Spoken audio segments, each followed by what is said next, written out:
saya ingin dia dapat efek jerah. Saya minta dia dapat efek jerah.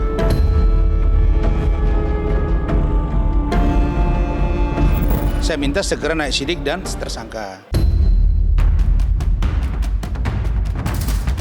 Kami sering berpendapat bahwa harus lebih dari 2 tersangka, ya.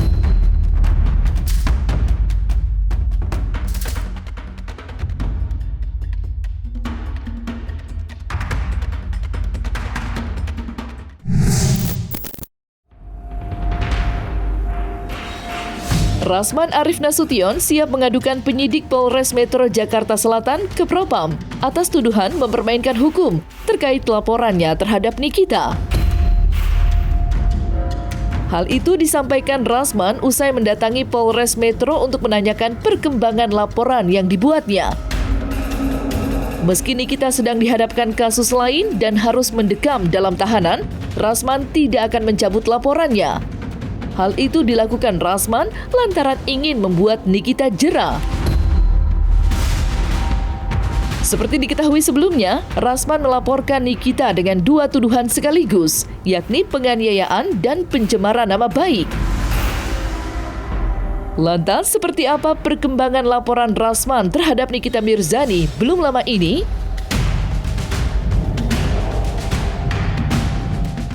Memang kemarin saya datang ke Polres Metro Jakarta Selatan dalam rangka memastikan sejauh mana progres dari laporan saya terhadap saudari Nikita Mirzani.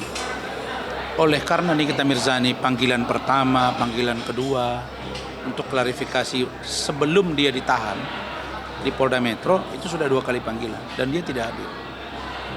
Penyidik sampaikan ke saya, Bang, dia tidak hadir. Dalam konstruksi hukum atau SOP yang kita tahu, kalau 2 kali dipanggil klarifikasi tidak datang, artinya dilakukan gelar untuk penentuan dari klarifikasi menjadi penyelidikan dan bahkan penyidikan, ya kan? Nah, setelah itu, ketika akan dilakukan gelar, tiba-tiba NM ditahan. Nah, penyidik saya telepon. Memang saya intens berkomunikasi karena saya mau kasus ini selesai. Kemarin saya agak bicara keras, saya minta jangan bermain-main. Saya nggak mau main-main di kasus ini.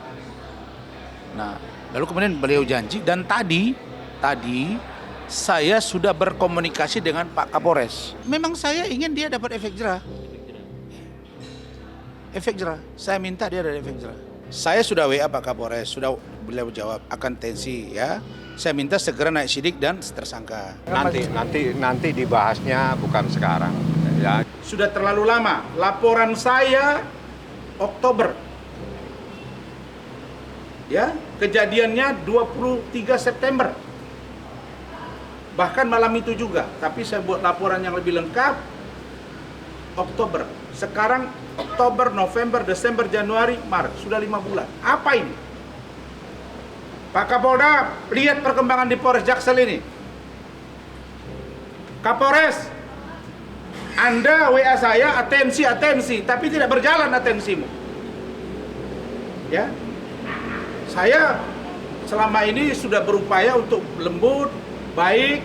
Ada orang dianiaya di kantor polisi, harusnya diamankan, tapi saya diam. Karena Nikita Mirzani banyak dapat masalah. Tapi laporan saya tidak ada yang namanya tawar-menawar dan lanjut.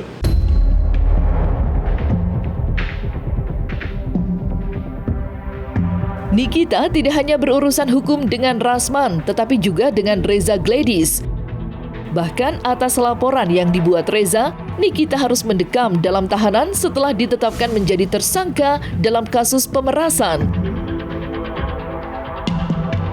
Sementara itu, kuasa hukum Reza, Julianus Sembiring, belum puas atas penetapan tersangka terhadap Nikita. Mengingat kliennya melaporkan sejumlah nama, namun baru Nikita dan asisten pribadinya yang resmi ditetapkan menjadi tersangka dan dilakukan penahanan. Lantas, upaya apa yang akan terus ditempuh kuasa hukum Reza Gladys? Mengingat baru Nikita yang ditetapkan menjadi tersangka, sedangkan nama lain seperti Doktif dan Dr. Oki masih bebas melenggang.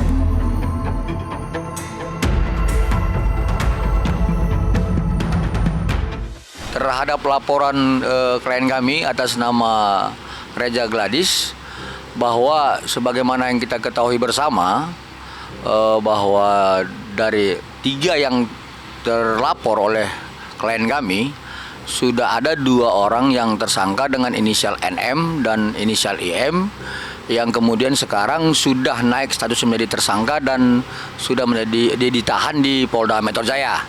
Nah, kemudian update terakhir ya, yang sama-sama kita ketahui bahwa dari Kabid Humas Polda Metro Jaya, informasi yang disampaikan ada perpanjangan tahanan sampai dengan 40 hari ke depan. Kami sering berpendapat bahwa harus lebih dari 2 tersangka, ya, mengingat tentang peristiwa tertanggal 27 Oktober, peristiwa 13 November, peristiwa 14 November, dan peristiwa 27 November 2024 itu harus dikaitkan. Ya, mungkin saja ya.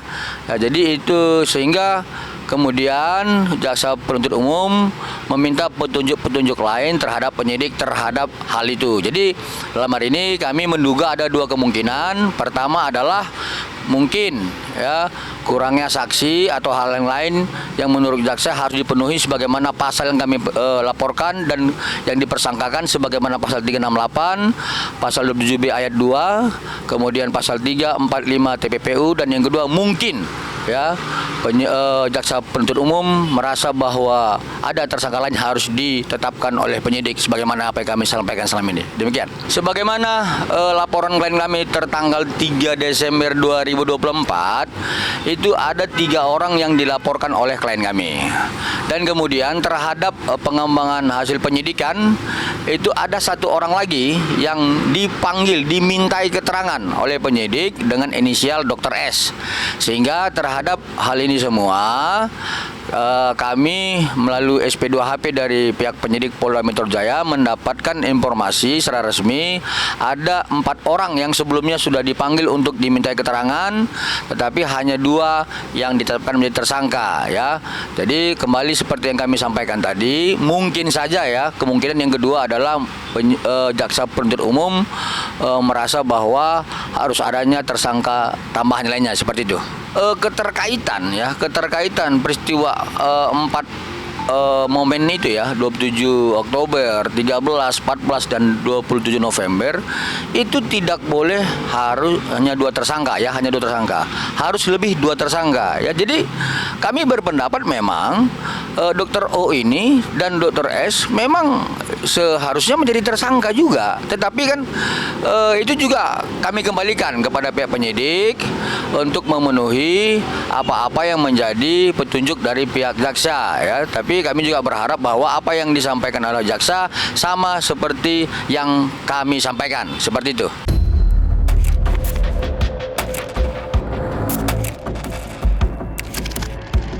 Selain Rasman dan Dr. Reza Gladys, Nikita juga terlibat perseteruan sengit dengan pengusaha skincare Sheila Saukia.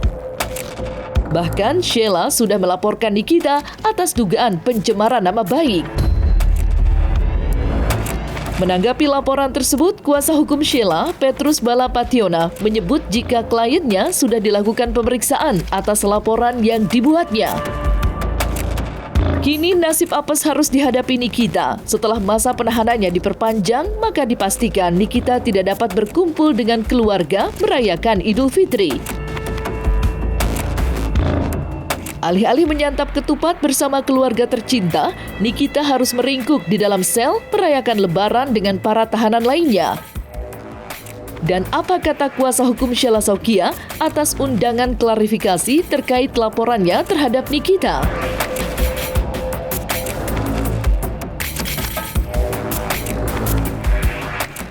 Undangan klarifikasi di mana SS, Ibu Sheila itu diminta keterangan selaku saksi pelapor di cyber ya dalam perkara dugaan pencemaran nama baik yang dilakukan oleh Nikita Mirjani, di mana pada tanggal 18 Januari dia waktu di live TikTok selama 8 menit yang ditonton oleh 115.000 dalam live TikToknya. selama berlangsungnya live TikTok itu dia mengata-ngatain Sheila Shauqila ular, hantu. Jangan beli produknya karena produknya berbahaya, yang bisa menimbulkan kanker kulit. Yang dirasakan adalah setelah Nikita Mirzani menjelek-jelekan produk itu memang penjualan menurun. Jadi kerugiannya selain nama baiknya ya jelek karena SS dikatain sebagai hantu, sebagai binatang, padahal dia kan seorang manusia. Lalu penjualan menurun karena dijelekin, dikatakan bahwa kalau memakai produk itu akan menimbulkan kanker. Tidak ada sesuatu yang perlu dipersoalkan. Ini adalah bagian dari perjuangan dia untuk mengungkapkan sebuah kebenaran. Ya, bagi saya perjuangan ini belum berakhir dan saya yakin kebenaran tidak bisa dikalahkan. Kalau soal dia ditahan sekarang itu kan dalam perkara pemerasan ya, yang dilaporkan oleh Dokter Gladys ya. Iya. Nah, itu kan lain pasalnya. Artinya kalau dia melakukan sesuatu perbuatan kepada berbagai orang, bukan berarti perkaranya hanya satu. Setiap orang kalau merasa dirugikan kan boleh melapor. Siapa tahu misalnya setelah Gladys punya perkara berjalan, SS punya perkara berjalan, siapa tahu ada laporan lain. Artinya dalam tenggang waktu yang bersamaan dia bisa dikenakan beberapa perbuatan pidana dan bisa saja pasalnya berbeda, pelapornya berbeda, kerugiannya berbeda. Untuk setiap perkara memang dalam hukum bisa digabungkan ya. Yang namanya perbuatan berlanjut dalam waktu tertentu melakukan beberapa tindak pidana. Tetapi kan untuk perkara yang sekarang dia ditahan kan perkara pemerasan, pelapornya dokter itu, siapa itu, Reza itu, dan sekarang dia ditahan. Untuk perkara SS kan memang laporannya tentang pelanggaran IT.